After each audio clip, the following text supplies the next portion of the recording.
Ikhwatal a'izza, baada ya kumshukuru Mwenyezi Mungu Subhanahu wa Ta'ala na kumtakia rahma na amani mtume wetu Muhammad sallallahu alaihi wasallam, katika kipindi chetu cha Khairul Haji kueleza hadithi za mtume sallallahu alaihi wasallam, tukijengea kwenye maudhui mbalimbali. Leo tuko katika kuangalia upande wa da'wa, kulingania.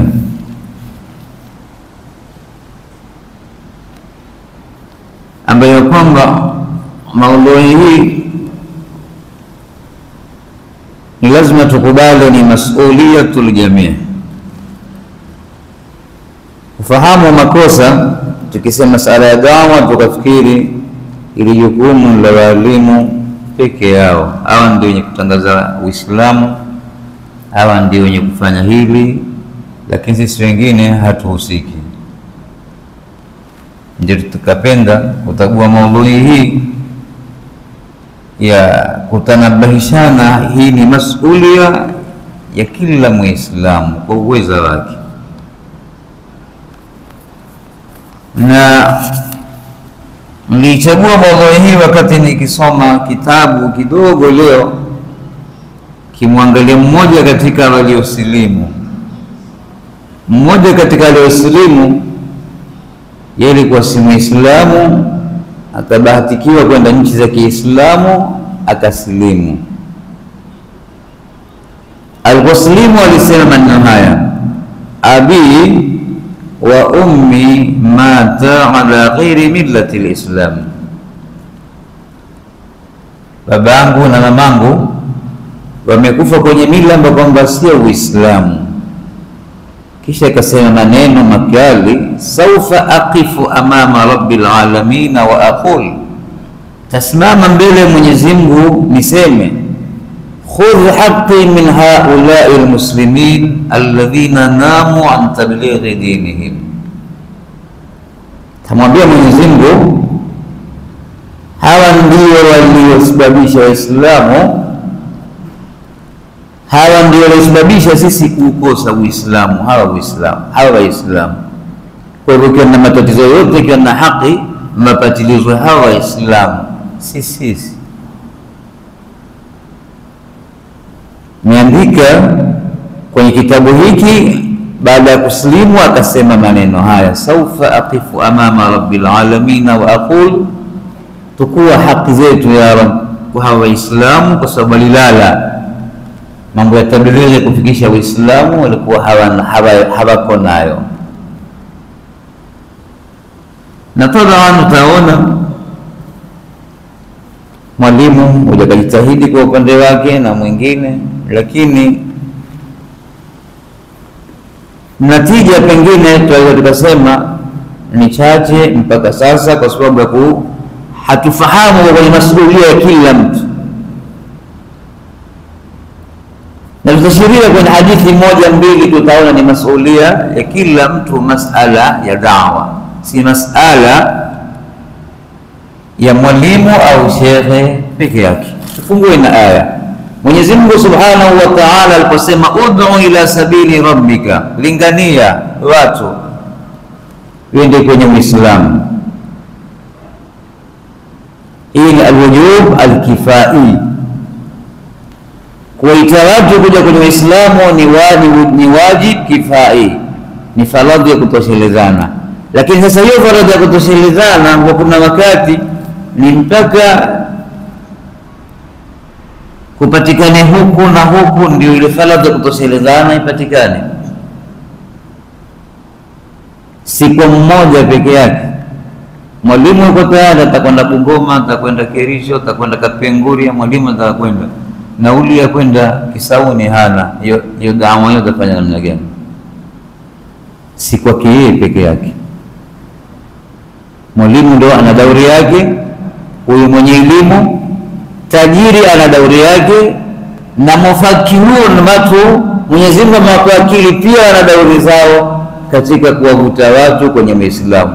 Si wale wenye kuhubiri Biblia peke yao, hata kuhubiri Biblia speaker hana, Kwa hivyo ni masuala mushtaraka, kila mtu ana sehemu yake na kila mtu ataulizwa kwa namna Mwenyezi Mungu alivyompa ule uwezo, alitekeleza hakutekeleza. Mwalimu ana dauri yake, tajiri ana dauri yake, mwenye akili naye ana dauri yake katika kuhakikisha kama huyo msichana huyo ndio kwamba tunasema baada ya kusilimu kama hueleza hawa Waislamu ndio waliosababisha mamangu na babangu kukosa Uislamu.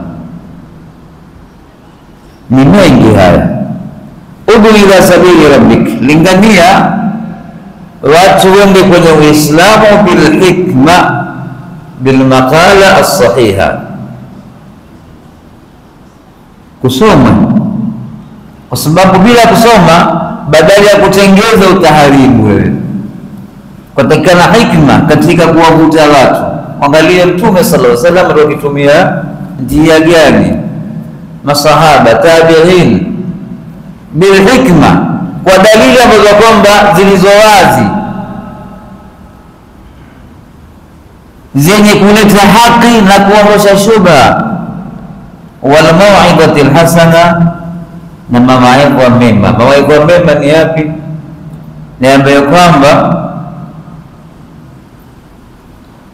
yule mwenye kunasihiwa ikiwa ana akili atatambua huyu lengo lake ni kunitoa mimi katika ujinga, si ushindani. Sio kama leo ni kushindana sisi kwenye kupimana nguvu. Mimi najua hadithi sana, mimi ni hodari kwa mustalahi, mimi ni hodari kwa balagha na sarfa na mantiki, lakini lengo ni yule ndio kwamba hajui au katika ukafiri mpaka afahamu yeye huyu lengo lake kubwa ni ataka kuniokoa mimi, kunitoa katika upotevu na ndia ya motoni na kunielekeza katika ndia ya sawa. Ndio wal mau'izati alhasana, kwa Qur'ani, kwa maneno laini, kwa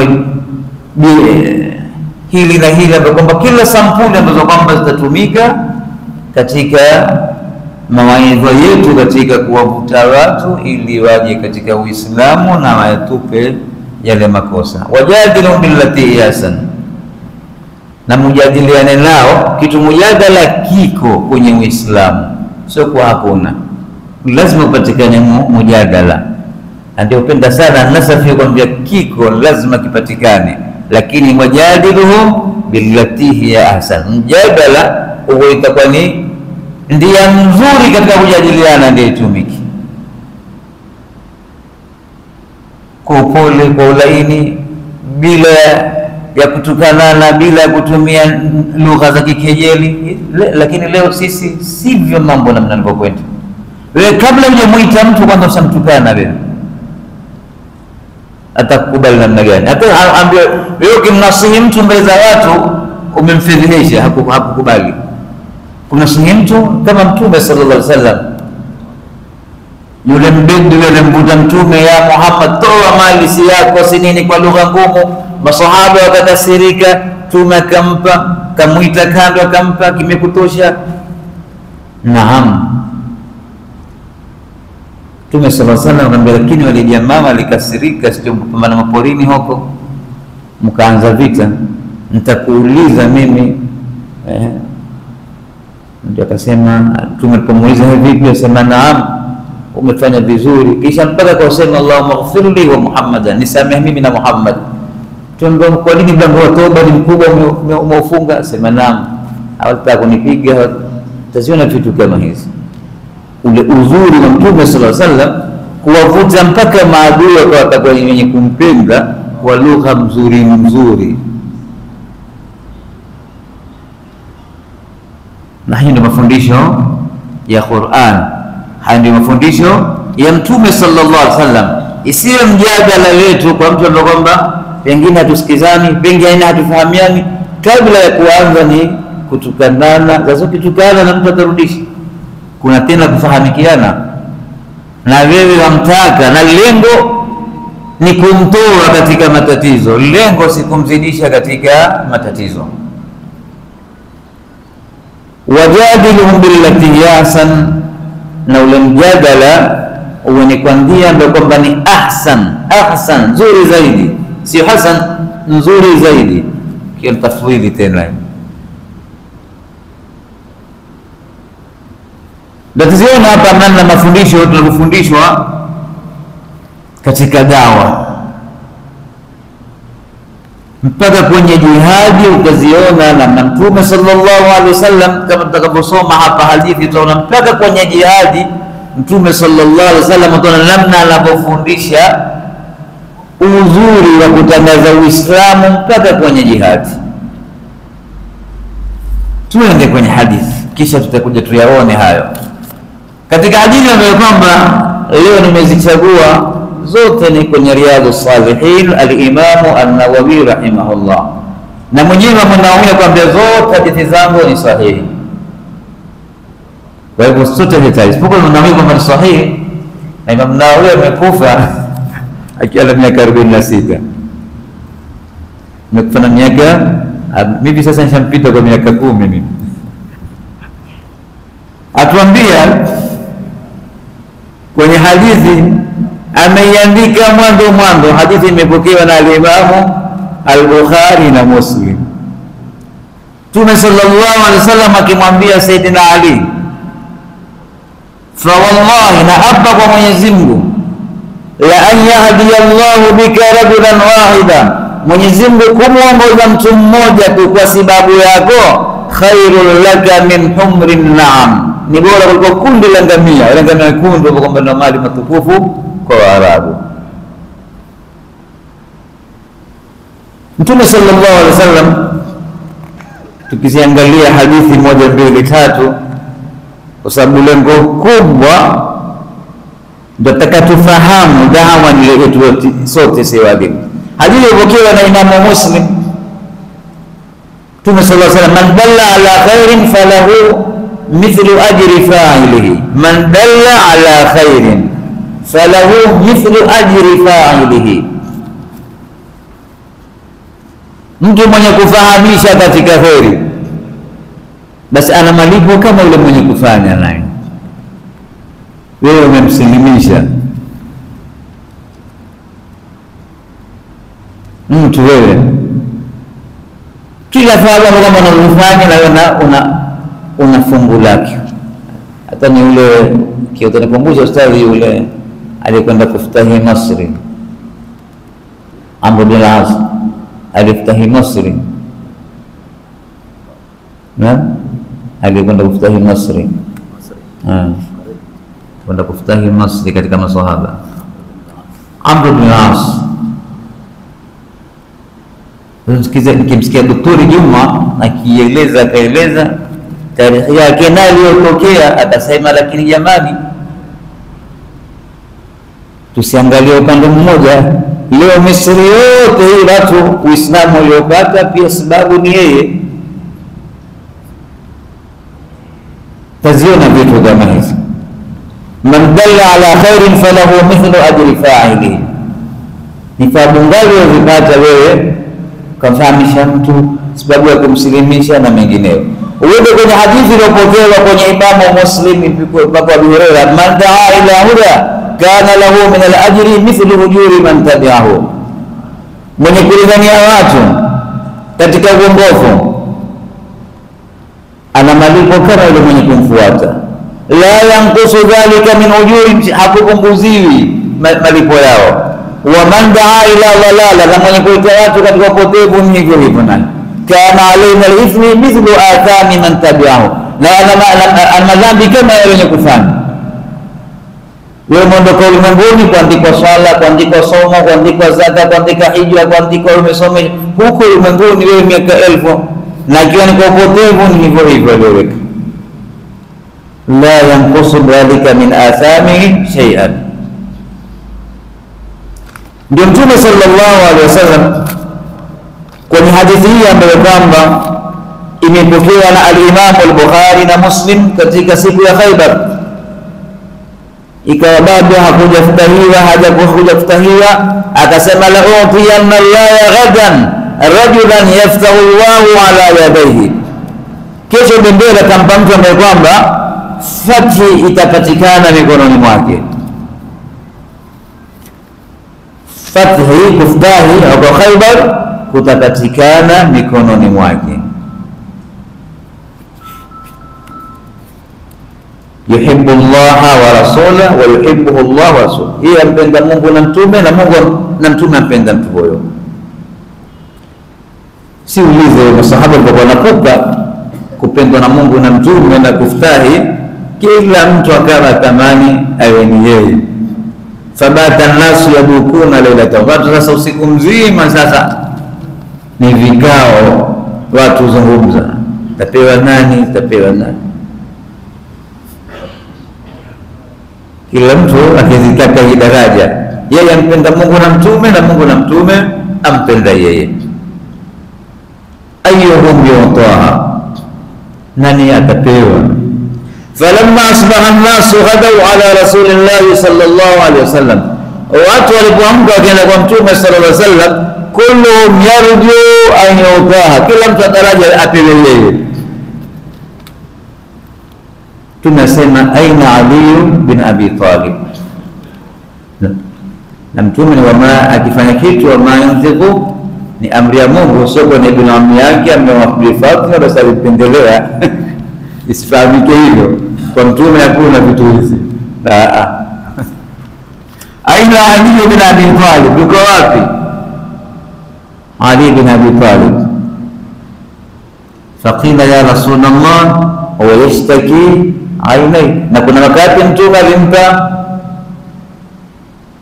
Usama bin Zaid bin Dira na kula wasahaba wakubwa, mtume pia alimpa.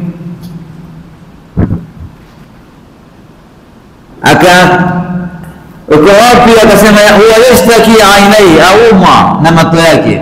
Faqala fa'asul, mleteni. Fautia bi, akaletwa kwa mtume. Fabasaka Rasulullah sallallahu alaihi wasallam, mtume akatema ile mate mbamba kwenye macho yake. Wadaa lahu fabara, kamwambia Mungu pale pale akatulia.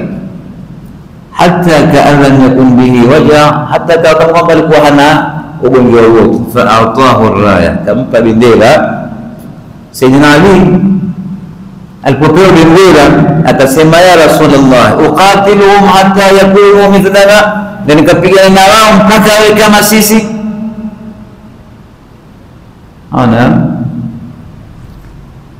kabla kuingia kwenye vita auliza namna ya kwenda, kabla kufanya mambo tuulize, tujue ufanywa vipi, ndio hatuko haribu. Sayyidina Ali ndio auliza, je, tupigane nao mpaka wawe kama sisi?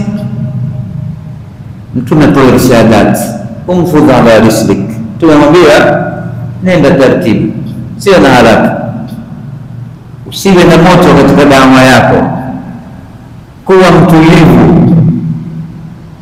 Wakati enda kulingana na wewe, enda kwa kulingania, utapata mambo mengi sana.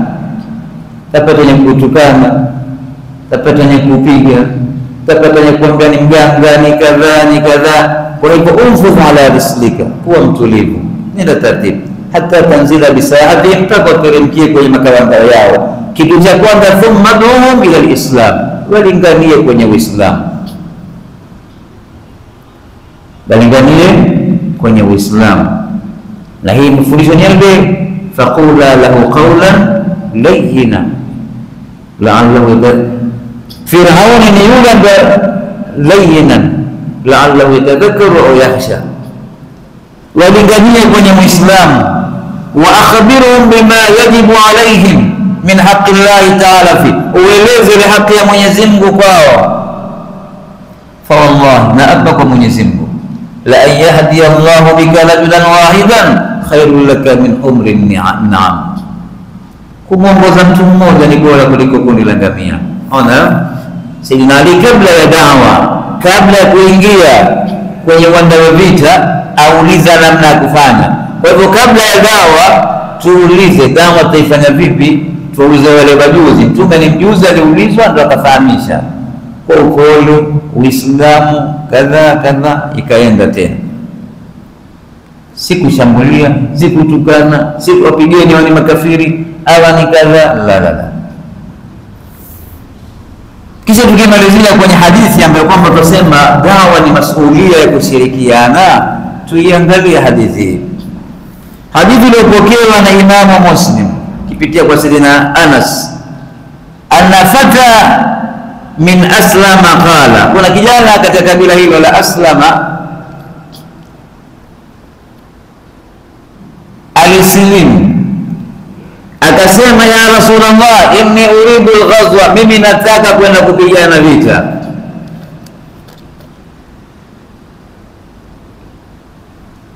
Walaysa ma'i ma atajahadu, sina mimi uwezo vita kupigana vipando vyakula, nataka kwenda Bungoma, Kapenguria, wapi kwenda kufanya dawa mimi. Tulimwambia keti la, tunaambia iti fulanan fa innahu qad kana tajahaza famariba, kuna fulani alikuwa anajiandalia chakula kipando hiki, amekuwa ni mgonjwa, amefungika, hataenda tena. Muendee umwambie, inna Rasulullah sallallahu alaihi wasallam yuqri'uka salam, tume akusalimia, wa yaqulu, nakwambia, atini alladhi tajahazta bihi, ona kile umejiandalia unipe mimi. Wewe tajiri, umefungika, huwezi kwenda, au kuhitajika ni mwalimu, itatosha kwenda. Kwa hivyo Mtume akwambia salamu za Mtume ni hizi, yukhruka salam, Mtume akusalimia, kisha kwamba atini alladhi tajahazta bi, kile kwamba umejiandalia wewe, kwa sababu umo kwenye dawa, wewe umefungika, ni mgonjwa, huyu ugonjwa ndio unamzuia, mwingine mamake, mwingine ni hivi. Kwa hivyo kuna mambo yamemfunga, na hii ni wajibu wa kifaya kuselezana, huyu mwalimu aweza kwenda. Kwa hivyo salamu za Mtume, baada ya kupewa salamu za Mtume, atini alladhi tajahazta bi, kile umejiandalia mpe huyu mwalimu aende kafanye dawa. Hii ndio maana yake. Fakala, kasema sahaba, ya fulana atihi alladhi tajahazta, ile umejiandalia mpe huyu, umetumwa na Mtume sallallahu alaihi wasallam. Wala tahbisi minhu shay'an, wala usizuie hata ndururu moja. Fa wallahi, na hapa kwa Mwenyezi Mungu, la tahbisina minhu shay'an fayubaraku laka fi, hutozuia kitu chochote ukabarikiwa.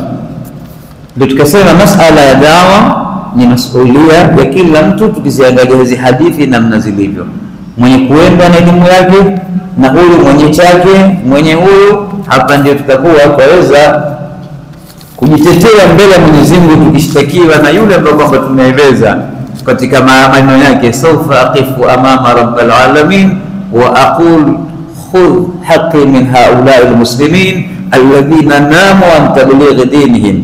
Kwa hivyo mwalimu ikiwa amejitolea na tajiri amejitolea, mambo yamekwenda. Mwalimu ataka kujitolea, hawezi kwenda, ataweza kujitetea. Tajiri pesa hizi, walimu wanataka katika Nairobi na Mombasa, kule kuna mbu, kuna muktadha mgumu. Haya ni masala ambayo kwamba yatakwenda kutupata na kuulizwa mbele ya Mwenyezi Mungu.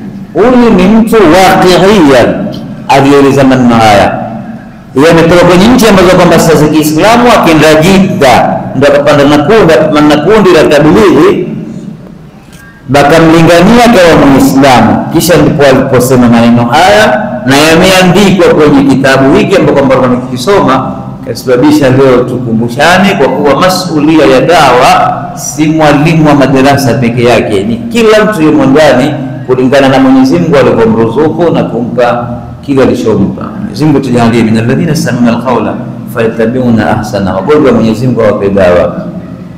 Mwenyezi Mungu atupe ilmu nafi'a. Mwenyezi Mungu tujalie ni duat wenye kulingania kisawa sawa. Mwenyezi Mungu atupe hikma, turuzuku mawaidha hayo hasana. Hiyo ndio sababu ya kuwavuta watu kuupenda na kuukubali Uislamu. Alhamdulillah wa thanawillah wa salatu wassalamu ala rasulillah wa ala alihi wa sahbihi wa man wala. اللهم إنا نسألك علما نافعا وقلبا خاشعا رزقا حلالا واسعا وشفاء من كل داء. اللهم انصر واحفظ إخواننا المستضعفين في غزة وفي كل مكان. ربنا ظلمنا أنفسنا وإن لم تغفر لنا وترحمنا لنكونن من الخاسرين. اللهم اشف مرضانا ومرضى المسلمين وارحم موتانا وموتى المسلمين. اغفر لنا ولجميع أمة سيد المرسلين. لا إله إلا الله العظيم الحليم. لا إله إلا الله رب العرش العظيم. لا إله إلا الله رب السماوات ورب الأرض رب العرش الكريم. صلى اللهم على خير خلقك سيدنا محمد وعلى آله وصحبه وسلم. أحسنتم وجزاكم الله خيرا.